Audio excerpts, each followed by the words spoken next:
Do not let emotions control you. In this video, we will talk about emotions and how they influence our lives. Do not allow emotions to control you. Emotions are like a leaf in the wind, going in 100 directions, but actually going nowhere. We all feel, and driven by emotions we do positive and negative things in life. In fact, how we feel does everything. And how we feel does not have to be the truth. You can feel like you are at the bottom and that your life is worth nothing, but that is not true. You are the one who feels that way at that moment, and you can always change how you feel by changing the way you think and by taking a different approach and perspective on what is troubling you. At this moment, you may think that you cannot forgive someone who has hurt you. However, in 5 or 10 years, it will be just a memory from your life and a lesson you had to go through. You will not stay emotionally attached to what you feel now for your entire life and remain in that place forever. Either you control your emotions or your emotions control you. There is no third option. And we have all learned that, experienced it, and we are learning to master it as the hardest part of the lesson. You can feel guilt within yourself and relive it every day, eating yourself up with it, and that is an emotion only you feel because of something you cannot resolve within yourself.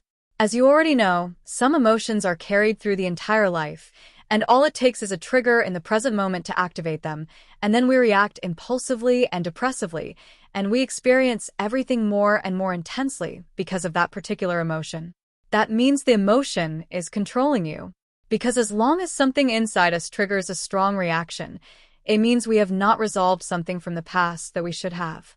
And it will repeat until we become aware of it and start resolving it within ourselves. Some things hurt and bother only you, and they repeat. You must understand why that is and discover it within yourself.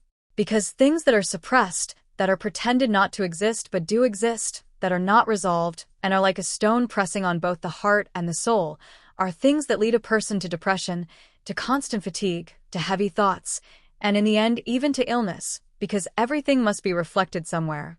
You yourself know how you felt without strength, without energy, how your immunity dropped, how sick you were while you were with a narcissist, and what emotions you went through within yourself, and what thoughts you had.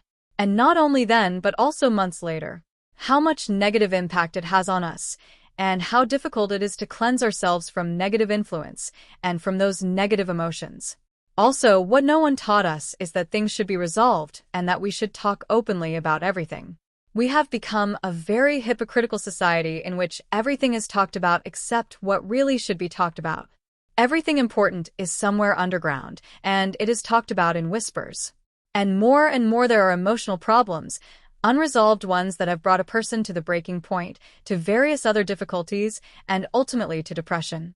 Because when you think you have no way out, that you do not know what to do, when you see only a wall in front of you, then you sink deeper and deeper within yourself, and only negative emotions arise, which connect and bring other hidden things from within a person to the surface. That is why I keep saying that you should try to make an introspection of yourself, to find time for yourself and discover within yourself what hurts you and bothers you, why it bothers you, what it is that left such a deep mark in you that you carry it your whole life, and why you carry it, why it is so important to you that it disturbs your present life and creates emotional chaos within you. And it happened a long time ago in your life. Why does the past have such a strong impact on the present moment? You already know that everything is our free will. When we want to do something, we do it. When we do not want to, we do not do it.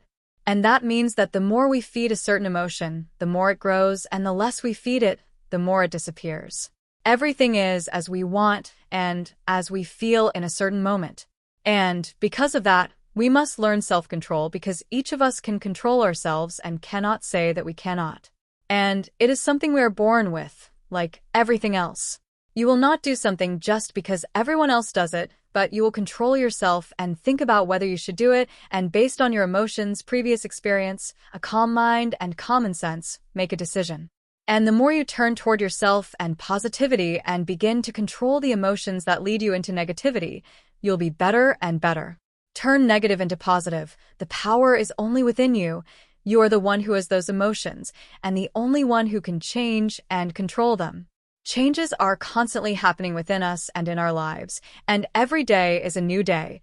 So you are not the same as you were yesterday, nor today, nor the person you will become tomorrow.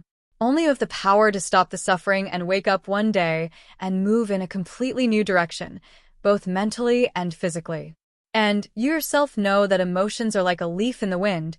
One day we feel one way, another day another way. We fall into various emotional states, we fight with ourselves, and in the end we are terribly tired of all of it. And everything is within us, in our thoughts, our minds, our souls, and our hearts. For example, let's say you go to sleep in the evening and you made a decision that you will carry out tomorrow, and you got into it and can't wait for the morning to realize it. And in the morning you wake up and simply give up. You give up even though you could not fall asleep half the night because you were so excited. And that is what emotions and fears do, because otherwise you would do what you wanted and what you want. And the most interesting thing is that everything becomes different when we receive someone's support. But on our own we stop ourselves, block ourselves, give up. It is interesting what our emotions do to us, that is, what we do to ourselves. And we should hold on to the thoughts we had and think about what we will gain from that change, and how good we will feel when it happens and when we move toward it, and when we achieve what we want. Thank you for watching.